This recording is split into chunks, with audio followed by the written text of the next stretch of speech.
got plenty to talk about. Rafe Heydel-Mankoo is here, as I say. Welcome to Monday Morning, Rafe. Good to see you. Good morning. Trump is on the front page of the Daily Telegraph as well, saying that wind power is a con job, condemning windmills blighting the landscape. One of the things he did, I think, before anything really happened, when he first arrived in Britain, he was asked about, you know, how he was or what's going on, and he basically went on a rant about immigration ruining Western Europe, which I don't know if we've got that clip, but we'll come back to all of what Trump did over the course of the weekend. First of all, a lot of joy on the front pages this morning. I know football's not really your thing, but it's nice to see England winning something. Look, I'm not a fan of football, I have to say. I'm not a fan of women's football particularly, but, you know, gosh, there are very few chances we get in this country to celebrate victories and achieving stuff, and this has been undeniably a great feel-good factor. The nation always gets behind, you know, an England team, whatever the sport it's in, from lacrosse to whatever, and undoubtedly this has been a great story of triumph over adversity, and, you know, when a team is able to actually not only win, but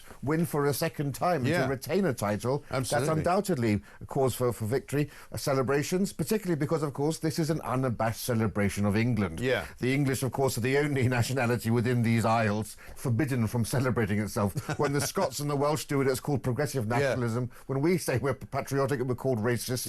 So no one can say that this is racist, of course. A great victory. We're going to have, of course, a celebration at 10 Downing Street today, and we believe also today there'll be the famous open-top bus victory tour. I think that's on Tuesday. Oh, it's on Tuesday, is it? I think so. Right. Oh, yes, it's, tomorrow is actually, yes. Yeah, because anyway, I think poor old Keir Starmer was going up to Scotland for his sort of, you know, bi-monthly he's got to spanking pay by Donald Trump. to the Emperor. Yeah, exactly right. He's got to go and sort of try and pay homage. I wonder if he can produce a letter from his pocket from the captain of the England football team. I've got a letter for you. Another time he'll take the knee, probably. Yeah, no doubt. But, I mean, a lot of people pointing out last night, wasn't it nice and refreshing to see Chloe Kelly, a very English young woman, saying how proud she was to be English? Because, again, it shouldn't be a difficult thing to say as a concept, but very few people actually say it in this day and age. And it's always sport that is actually usually able... People talk about reclaiming the flag. I always think that's offensive to, you know, if the flag flies on English country churches across this country, it's not the preserve of the right, but whatever opportunity we can use to reclaim the flag is great, and sport, of course, is something which really is, more than the monarchy, more than anything else, the one thing that unites a nation together. So it's only fitting that that was done, and let's hope that there are more English flags. There was a Union flag flying on my apartment building last night, because obviously people want to celebrate. Get the St George's Cross out. Let's celebrate Englishness for once. Yeah, absolutely right. I mean, there was, of course, by a bizarre coincidence, despite the fact that I think it had something to do with the football. There was a social media post doing the rounds yesterday of a guy who had a load of England flags in the back of his truck, and he was pulled over by the police because they thought he might be some kind of far-right maniac about to go and launch himself at some hotel protest. In fact, he was just going to a football fan zone. Well, I always remember when Ken Livingstone gave funding for St Patrick's Day parade but refused funding for St George's Day parade because it was racist in London, the capital of England. I never forget Sadistic Khan has forbidden black cab drivers from flying the English flag on their taxis as well. I would hope today would be... I would hope today would be one day when he might relax that requirement. Well, it might well be. Let's have a look at Chloe Kelly talking last night after the game. And the fans, they've been incredible the whole tournament, and I'm so proud to be English. There you go. She said the words, and nobody arrested her. Brilliant. So, you know, all the police are too busy, you know, watching people's social media, of course, to see what they might be saying in support of England or against migrants. This is a new elite squad of police, apparently, who are going to be spending their time trawling through everybody's social media to see what you're saying about migrant hotels.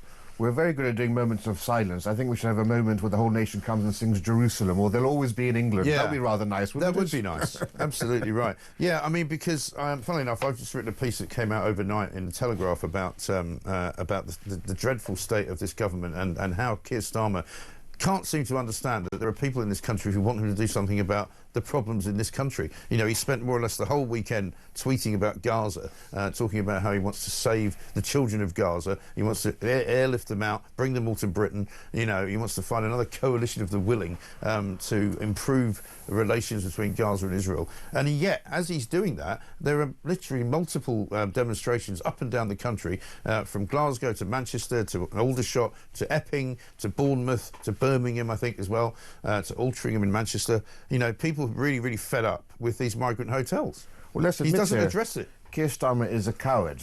On the domestic front, his policies are essentially, a millstone around the neck of the Labour Party. The one area where he thinks he still has some kudos is on the global stage. So it's no surprise that he's so keen to play up his foreign service activity. And of course, oddly enough, the irony is his greatest champion is Donald Trump, who spoke out favourably in front of him. So as much airtime as he can get with Donald Trump is great. But this is a very important point, because one former Tory advisor said he's only going to get around 20 minutes to actually have Trump's ear. People keep saying he's the Trump horse whisperer, as if he's got some magical power over him. I'm sorry, when Macron recognised Palestine, Trump just said, well, I don't care what the French president thinks, it means absolutely nothing. So when you've got only about 20 minutes to actually make your case to Trump, what are your priorities going to be? Are they going to be British interests, or are they going to be foreign interests? And then we can see clearly where his interests lie. But you're quite right. Even Donald Trump is speaking about immigration. I would hope... In Europe. I'm not so concerned about what Starmer's going to say to Trump. I'm more concerned about what Trump is going to say to Starmer. And I really hope he keeps up the pressure on online censorship, the Online Safety Act, and on immigration. I would love him to give a right dressing down to Starmer on those two issues, perhaps behind closed doors. I wouldn't be objecting if he tore him down like he did to Zelensky on these very issues and embarrass him. And we saw him yesterday with Ursula von der Leyen, who flew in to do what can only be described as a pretty good deal for America, and not such a great deal for the EU, where they're going to get 15% tariffs as opposed to the 10% that we're getting. But according to the front page of the Times, Keir Starmer will seek today to use a meeting with Donald Trump to increase diplomatic pressure on Israel over humanitarian aid to Gaza. And people are saying to me anyway, why doesn't he take care of what's going wrong at home? What he shouldn't be doing is offering yet more airlifts. I mean, we've had enough airlifted people, thanks very much indeed, from Afghanistan. We don't need any more airlifted people from Palestine to come and live here, because, frankly, we haven't got any room for them. Because looking more and more at the Epping situation yesterday, more and more politicians calling for the hotels to be closed down, and these migrant hotels, they're going to have to move these migrants somewhere, aren't they? This is something no one's talking about. We even had Fraser Nelson of the former editor of The Spectator backing the Labour government when it said they've closed a certain number of hotels. They've halved the number of migrant hotels that have closed, as if those migrants have magically disappeared. This idea was like, oh, it's not as big an issue as it was because there are fewer migrant hotels. Yes, rather than being in a hotel in the middle of a park somewhere, they're now living next door to you because they've been moved into private accommodation. Nobody's been sent home. They're in flats, they're in HMOs. There's been a small increase in deportations, but there are over 100,000 people in private accommodation, 77,000 in flats and so forth, 30,000 in migrant hotels.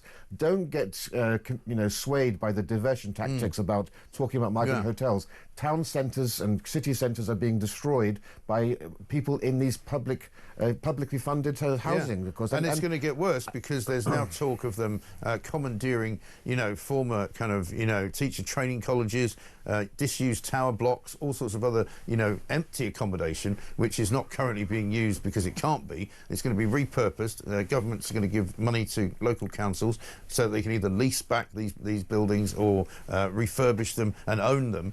So it's going to be more millions and millions of pounds, and moving more migrants into accommodation that ordinary people in this country can't get into. And that's the thing. Local people are on local housing waiting lists, and they're being piggybacked by people who've literally arrived within the last 10 minutes. And the government said it wants to get tough on making Britain less attractive than France in terms of cracking down on the underground economy and so forth. One of the reasons they're coming is because they're getting room service, and not room service, but they're getting 3 meals a day, and they're getting hotel accommodation. Pushing them into private accommodation isn't going to remove the deterrent factor, isn't going to remove the attractiveness factor.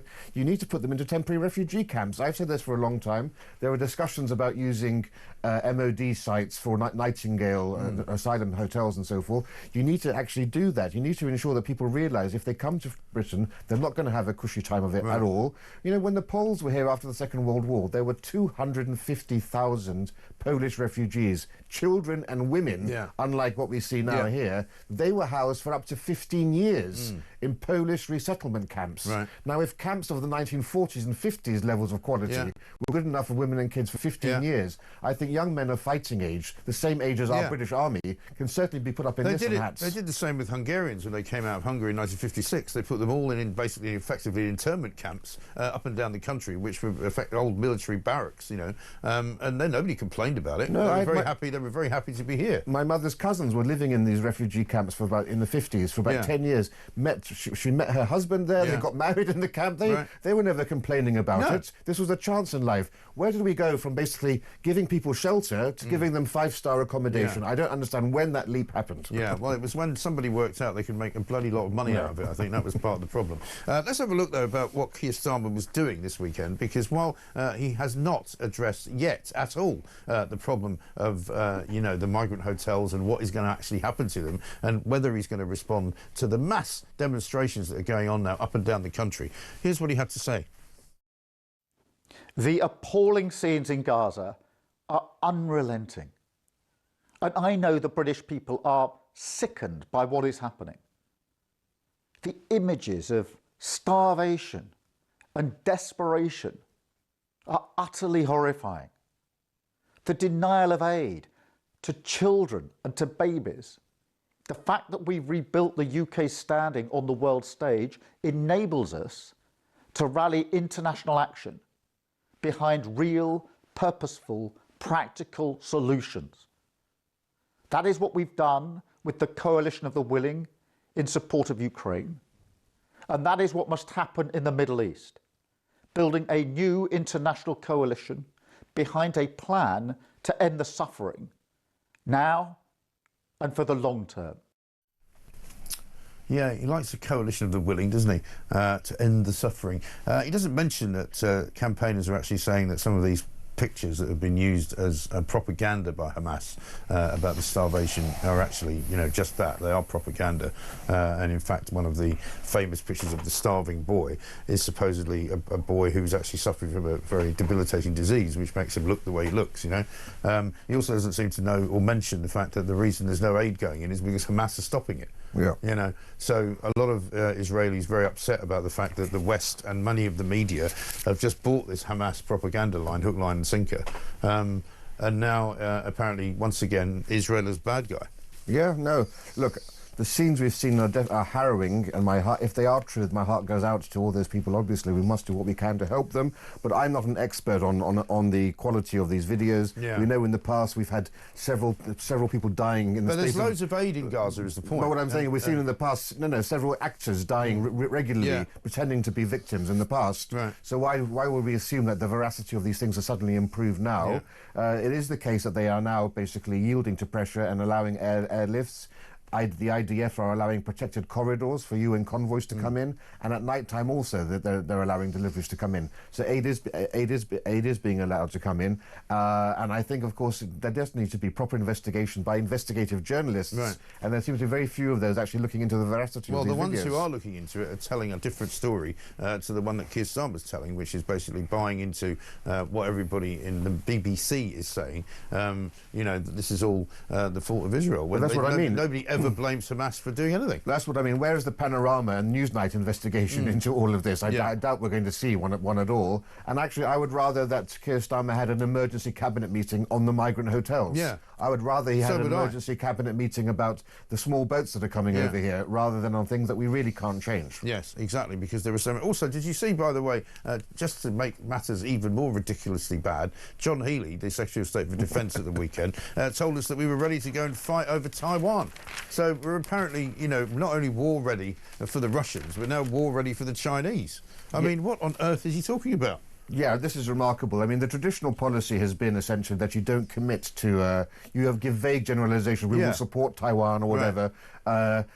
Joe Biden broke that and said we're going to be there for the defence of Taiwan, but no other European country has said that. Even Australia, which is where he's visiting, and they're closer to China and Taiwan than we are. Right. They've never committed to helping them militarily. Why Britain alone, outside of America, feels it's got the heft to take on the other superpower militarily and is beyond me. Yes, you've got to, of course, have a coalition of the willing to show strength in the region to try to deter China, and we've seen, Japan, and I think there are about 15, 16 countries that are basically making these sort of gestures in the South Seas, in the South China Seas. But at the same time, come on, let's be realistic. We're a small island far away. There's very little we can actually do. We don't actually have any submarines in the water at the moment either, so I mean, that could be a bit of a problem if we want to take on the Chinese Navy. But there we are. Neither do the Australians, it seems. 20 minutes past 6. Jeff says this cabinet recall. The priority is illegal migrants dumped in hotels and HMOs across the country, not Gaza. But no, Starmer couldn't give a monkeys about that. Sharon in Staffordshire says, morning, Mike and Rafe. I really am not a fan of football, but these Lionesses have changed my mind. They have made me feel proud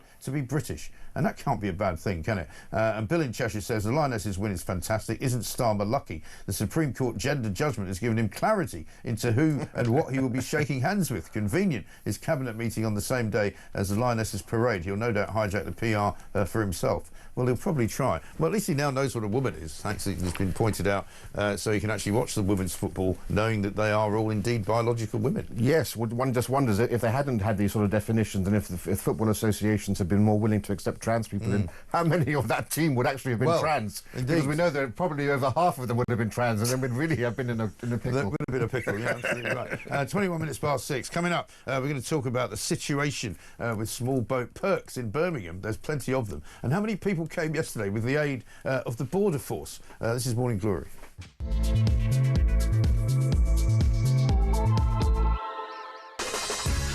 Welcome back to Morning Glory. It is Monday, the 28th of July. I'm Mike Graham with you all the way through until 10 o'clock. Rafe Heydel-Mankoo is here. We're looking through the papers. We've got plenty to talk about. And we're going to look at all sorts of things coming up in the next few minutes. But first of all, let's get a voice note from Andy. Good morning, Mike. Andy in Portsmouth. I'd just like to congratulate the England women's football team on their fantastic victory yesterday over Spain. It's actually nice to have some good news for once. And I'm hoping that the England captain, after saying she's proud to be English, doesn't get arrested for saying that, because it won't surprise me. Anyway, have a good week, Mike. Cheers, mate. Good to hear from you, Andy. Thank you very much indeed. Yeah, wouldn't it be ironic if the old thought police suddenly turned up at the dressing room door? Hello, hello, hello. I'm sorry to say that we have to take you away for questioning on the grounds that you have made what can only be described as hate speech by saying you're proud to be English. Ironic, but not surprising. It wouldn't actually be. I mean, it really is incredible. Piece in the Sun, cops monitoring online chat. A new police unit has been set up to monitor social media for anti-migrant posts amid fears of riots. You know, they're not so concerned about the criminal acts that may be being committed by some of these young men, as you say, who have been, you know, foisted upon this country and put into communities where, you know, the communities have turned on them because of all the crime that's going on. They don't need to monitor that. They need to monitor the people that might be talking about it. Yeah, and you know why? It's because we have a government that's obsessed with censoring people.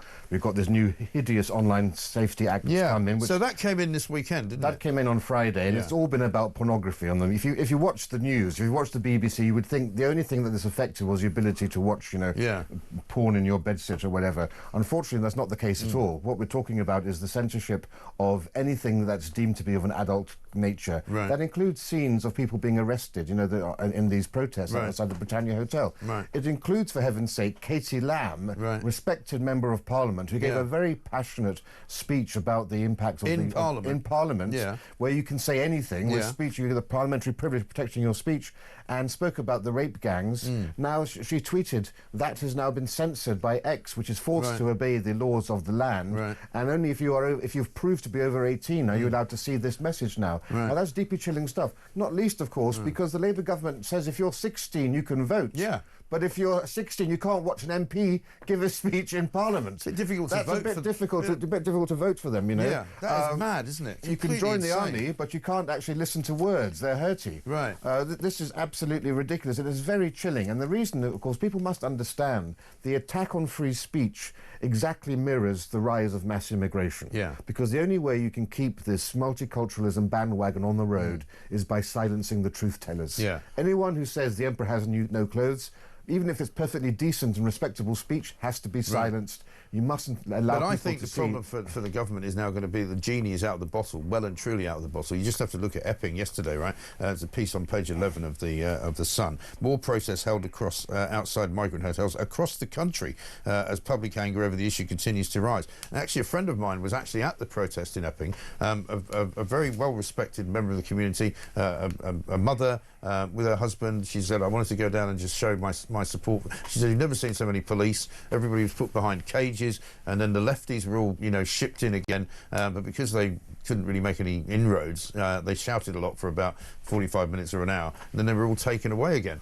And so the people have had enough, I think, in this country. The people have had enough. And, of course, the Labour government are trying to essentially downplay this and say, well, the real root cause of this is deprivation in these communities. I'm sorry, Epping Forest is a prosperous community. Yeah, it's really a market town.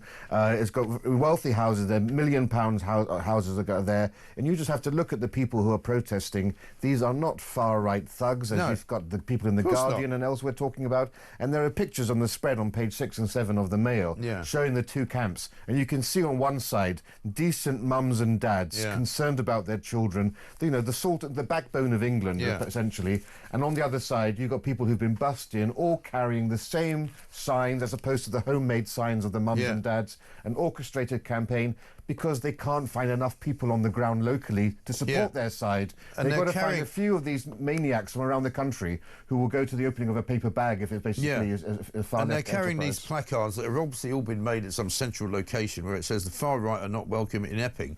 And strangely enough, none of these people are actually from Epping. And none of those signs were made in Epping either. They're made by... So they had to go home early because they didn't want to miss the last train.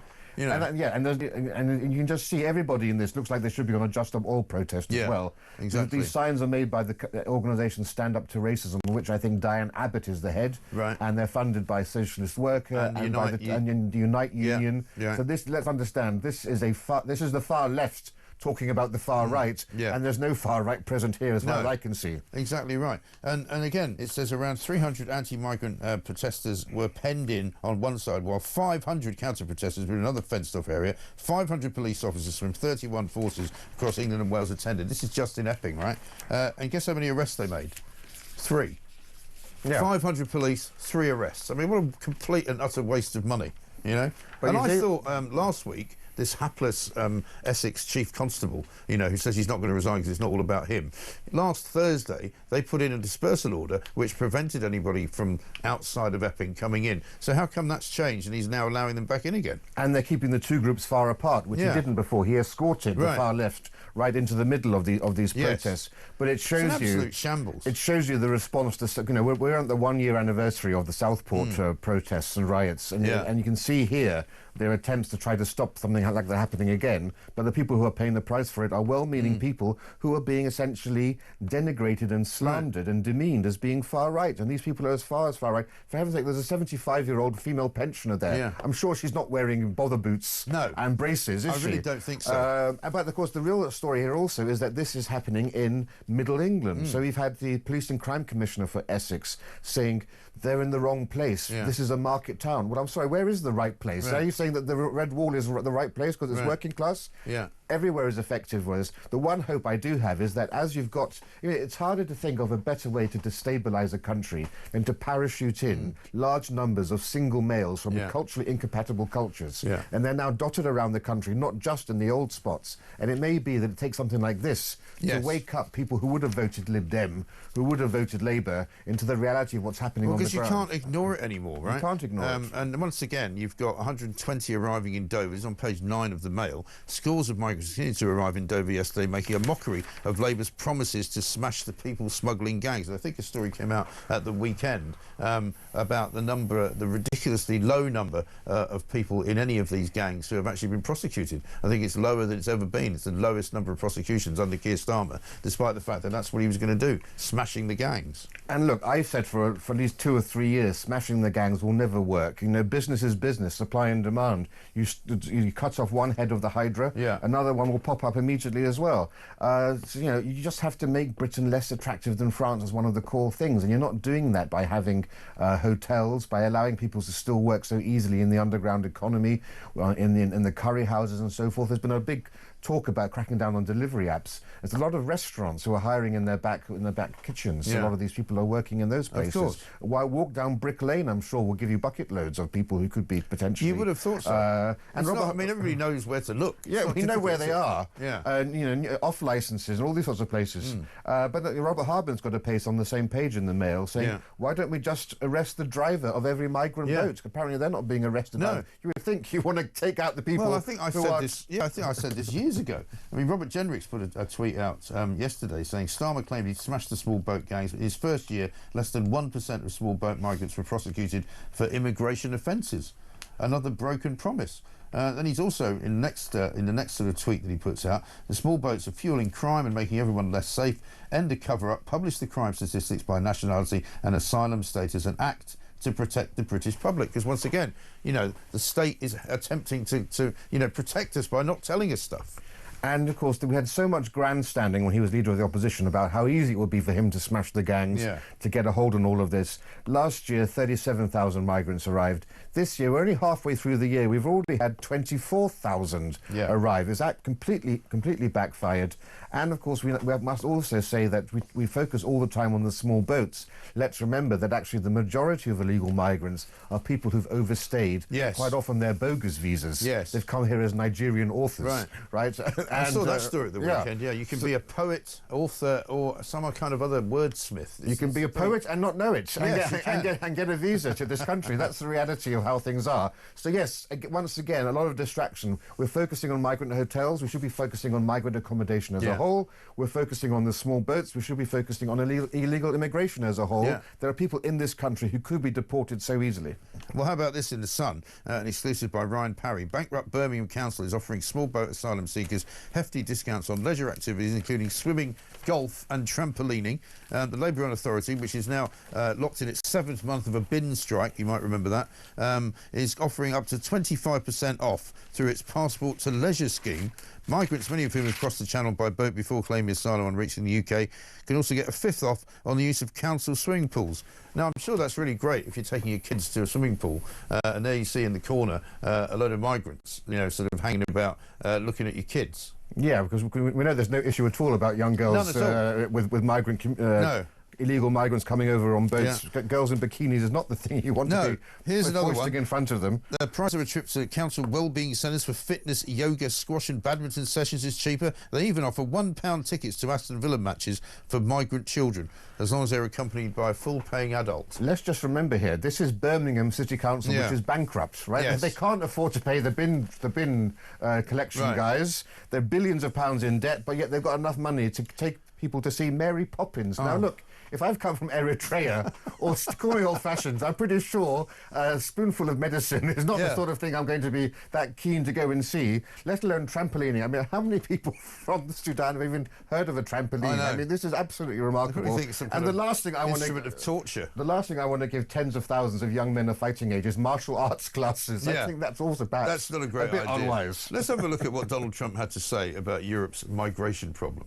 This, you know, they did ask me when I got off the plane, immigration, Europe has a tremendous problem, and we do too, but we've sealed our borders. We have nobody coming in, and we have hundreds of thousands of people being taken out, and the bad ones first, and I think we're doing a very good job of that. But we had, I mean, it literally registered 0 people last month. You probably saw that, nobody. And Europe has a very similar problem. I think they're going to end up in the same place. You might as well go there quicker. So there he says, I mean, 0 people coming into the US. It's extraordinary that what he's done. Again, with the trade deal, we'll come back to that. He's done things which people said he couldn't do. He's going to ruin the world's economy by putting tariffs on everything. Well, it doesn't appear to have worked that way, does it? Let's get a voice note from Liam. Morning, Mike. Liam from Kent. This whole Gaza business, I don't remember in World War II people out protesting all the innocent Germans that died. You know, it's just, I really don't understand it, and I'm kind of hoping you guys can help point me in the right direction of where these people get their logic from, that they want to recognise Palestine. Like, I mean, as far as I remember, on facts, Hamas were the ones that started this.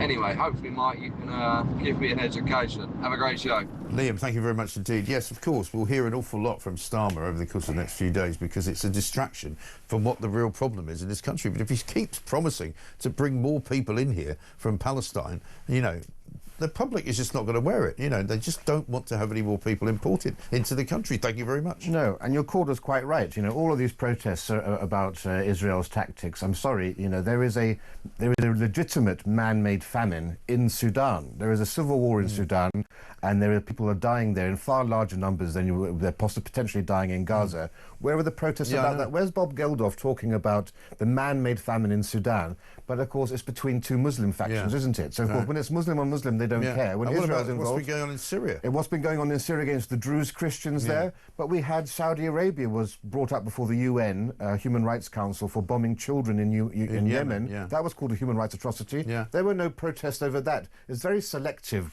what the Owen Joneses of this world do. Yes. We must see through it for what it really is. Yeah, I'm afraid that's absolutely right. 6:38 coming up. We'll have a look at some other stories going around this morning. We've got Inspector Morse trigger warnings coming out. Apparently, the TV show may include scenes of crime. That's one. And then there's a Jewish comic who's been banned from the Edinburgh Fringe Festival. We'll tell you what all that's about as well. 6:39.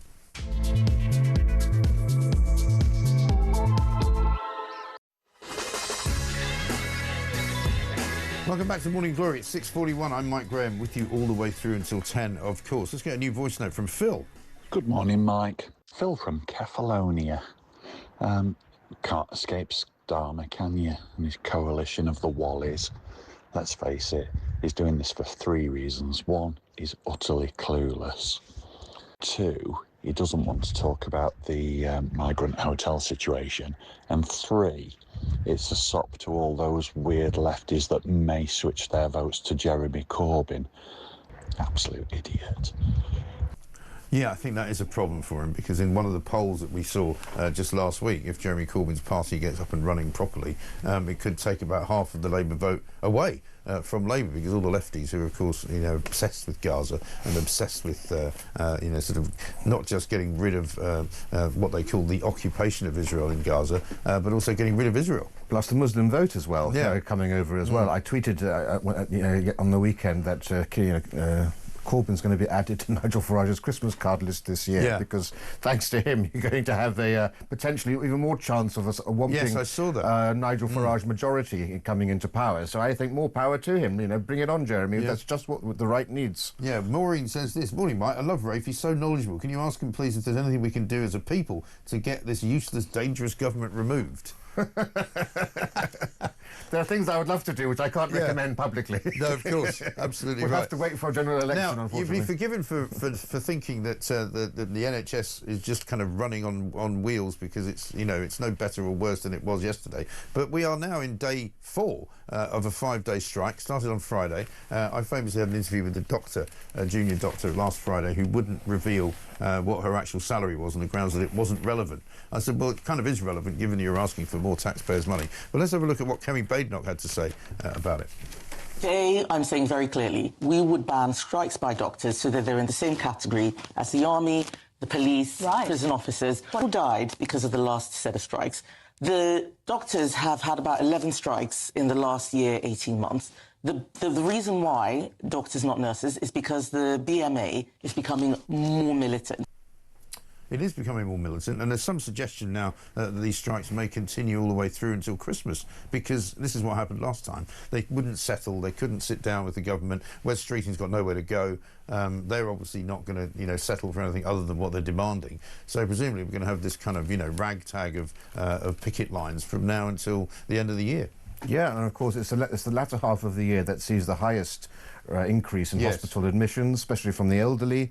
Death rates for the elderly are the highest in the dark months of winter. And let's remember here, they have secured already from this weak-kneed government a 28% increase. I'm sure most of your listeners and viewers would be, head over heels if they got a 28% increase, and they still want more. And let's remember here, 11 strikes in the past 18 months. Under no circumstances would that be acceptable for any organisation, really, let alone doctors.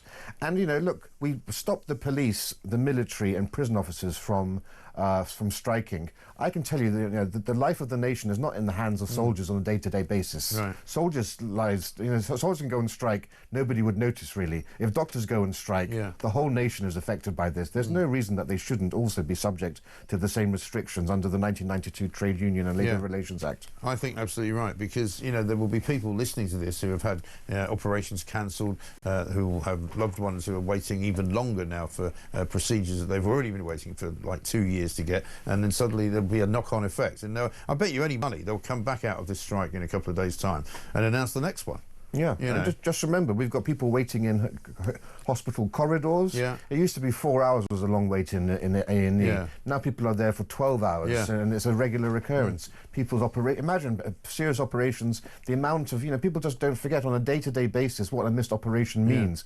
Going to the lavatory, the pain, getting out of bed every day. I mean, people's lives are being seriously afflicted by this. It may not, and it's not just life and death, it's just the daily life becomes a torture for you, just so they can get a couple more pay rises out of this. I think it's obscene. No, absolutely right. Bill in Cheshire says this: we will fight for Taiwan. Ha ha. As Healy told Corporal Jones, aka the army, who is supposed to be simultaneously fighting Russia, China, training the Ukrainians and be combat ready to be sent anywhere in the world. It's a joke. Hopefully Jones hasn't booked 2 weeks in Benidorm. If so, it's white flag time.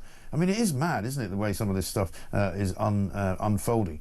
Mike says, Peter in Fiona in Scotland, any organisation that knowingly puts its employees or customers at risk that then results in serious injury or even death may be charged with corporate manslaughter. Therefore, why is there not a charge of capital manslaughter or whatever the proper term would be when the government is knowingly continuing to do just this with migrant hotels? Yeah, I mean, it's certainly an argument you could make that you're putting the British public in some danger as a result of harnessing all of these people into one place. Yeah, and that's the irony here. We live in an era where health and safety reign supreme, right?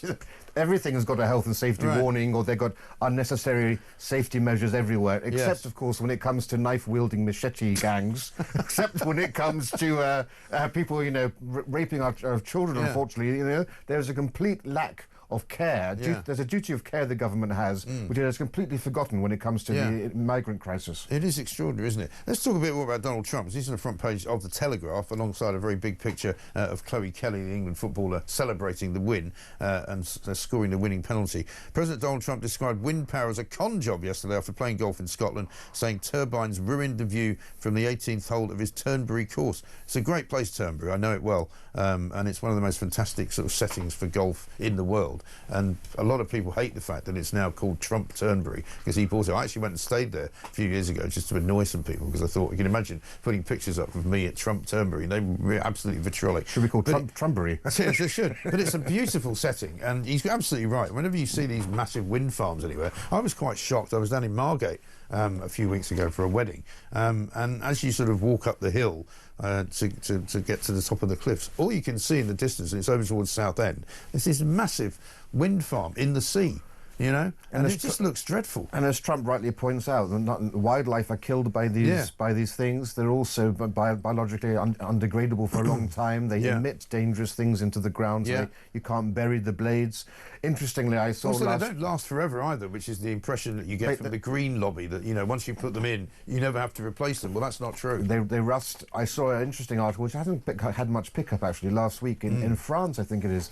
They've unveiled a turbine that doesn't have any propeller blades. It's like in one of those air Dyson. It's like a James Dyson type thing. You put your hands in. I don't know how it generates the air, but that's all they have. It's just basically a circle. Are you sure it's not somebody who just sold the French a pup and gone? Maybe. Don't James worry. Dyson is properly English. Sold the French something. But that sounds like a rather good development actually. If it has no propeller blades at all, and if it's a lower height. So there are other solutions out there. It seems there may well be. Let's have a look at Trump talking about it. And the other thing I say to Europe, we will not allow a windmill to be built in the United States. They're killing us. They're killing the beauty of our scenery, our valleys, our beautiful plains. And I'm not talking about airplanes. I'm talking about beautiful plains, beautiful areas in the United States. And you look up, and you see windmills all over the place. It's a horrible thing. It's the most expensive form of energy. It's no good. They're made in China, almost all of them. When they start to rust and rot in 8 years, you can't really turn them off. You can't bury them. They won't let you bury the propellers, the props, because there's a certain type of fiber that doesn't go well with the land. That's what they say. The environmentalists say you can't bury them because the fiber doesn't go well with the land. In other words, if you bury it, it will harm our soil. The whole thing is a con job. I love it when he says, that's what people say. It's like people say, I'm the greatest president ever. That's what they say. I don't know. Mr. Trump's comments, it says in the Telegraph, on wind energy are bound to complicate Mr. Trump's meeting with Sir Keir Starmer, who has staked Britain's future energy supply on wind.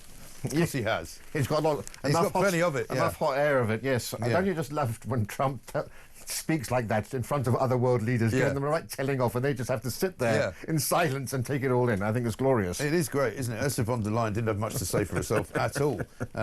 So, yeah, I mean, people have been complaining about it back in America, saying he's on holiday. But he's not on holiday. He's meeting all these people, isn't he? Well, it's also, I jokingly called him an emperor earlier on, but it's only emperors who get to have meetings with various foreign leaders on foreign soil. Yeah. He's in Britain holding court in his ballroom. Exactly. And the world's leaders are coming to pay homage to him. Yeah. And they're all loving it, and they all love their moment of fame with him. Including, apparently, by pure coincidence, who knew that Liz Truss was a keen golfer, because she and her daughter are golfing up in Turnberry.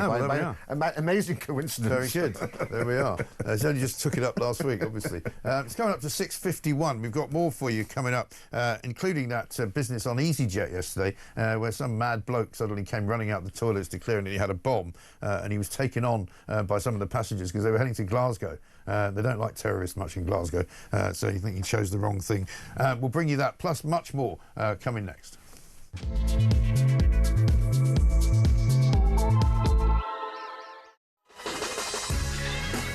Welcome back to Morning Glory. It's coming up to very nearly 5 minutes to 7. The first hour is nearly over. Rafe Heydel-Mankoo's been here helping us with what's been going on in the papers. A couple of other funny stories to tell you about in a moment, including a grumpy bishop who kicked some people out of his church because they were making too much noise, even though it was a planned event.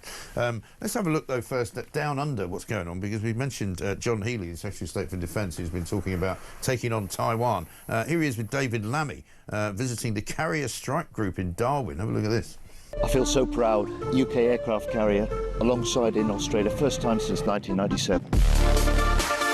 Reinforces the fact that our deepening defence and security bond with Australia are now closer than they've ever been. Our armed forces have worked together over centuries, they've died together, and actually being in Australia, thinking about the range of problems in the Indo-Pacific, it's so good that the carrier is here and that we are here. And that's a very powerful message to those that might destabilise the region. And our AUKUS programme with the US as well will bring thousands of new jobs to the US, to Australia and to the UK. In Perth, in Derby, in Barrow are good people who've worked hard in our defence sector to keep us all safe. Our jobs in the future, technology, capability, peace through strength. And strength through allies. Absolutely. And that's supposed to be their version of Top Gun, you think? Well, he hasn't got the sunglasses, but I think he's got proper shoes on this time, That's David Lammy. He did seem to have dress shoes on for once. But what's he talking about centuries? Australia was founded in 1901. Yeah. Hasn't been centuries. I mean, Australia are great allies of us, fought side by side, but I think he needs a bit of a history lesson on that front. I'd be much more impressed, actually, if he was showing fleets of drones. Yeah. I think we need a lot more drones. As you know from Ukraine how easy it is to take out an entire fleet with a few drones, actually. Yeah, exactly right. Let's have a look at this story, which is in the Mail today, page 5. You're in my house, so this is a terrible racket. Please leave now. Disgruntled Bishop Jonathan Baker, who's the Bishop of Fulham, took to the stage, grabbed a microphone off a load of bemused performers who were supposed to be, sort of the City Academy Voices Choir, to playing before an audience of about 300 strong. He threw them all out. Yeah, so get lost. This is definitely an and finally story. There he is, standing in his dressing gown on full stage with no concept that perhaps people will be videoing him, and you're going to be on the front pages the next day. The Bishop of Fulham, who apparently doesn't realise that his venue gets booked out for concerts once in a while. Yeah. The Bishops of Fulham used to have a palace in Fulham, which is still there, where probably wants to go back into that because he's now stuck above a church in Holborn. But the choir quite rightly says... the comments about the racket did not sit well, because I think we sing rather well, actually. But I don't know what the male equivalent of a Karen is, but I think probably he qualifies for that title as well. It's a very British story, though, isn't it? It's a sort of could only happen here. What is it, Barbara? Get out of my church, like Barbara Windsor in EastEnders. Yeah, it's like get out of my pub. Yeah, that's what I mean. From the Keir Starmer clip I'm thinking of as well. We forgot to mention earlier, but we should mention it, the Department of Work and Pensions advert over the weekend, which caused a bit of consternation, for a Sharia court job up up in Didsbury, near Manchester. This is outrageous. You know, there's only one law in this country, that is British law. This is not the United Kingdom of Great Britannistan and Northern Pakistan. No. This is the United Kingdom of Great Britain and Ireland. We're already the West's leader in Sharia courts. We have 85 Sharia courts. We are sending Sharia ambassadors around the world to train up them in creating Sharia courts. Brilliant. It's a complete disgrace. Women are getting married in these Sharia court marriages and not in civil marriages. And so they're not legal. They're not legal, so there's no way we can enforce when they're being abused by their partner, want to get out of this relationship. We have no legal means by which to interfere in those things. There needs to be an outright ban on all Sharia law, British law for British people. Yeah.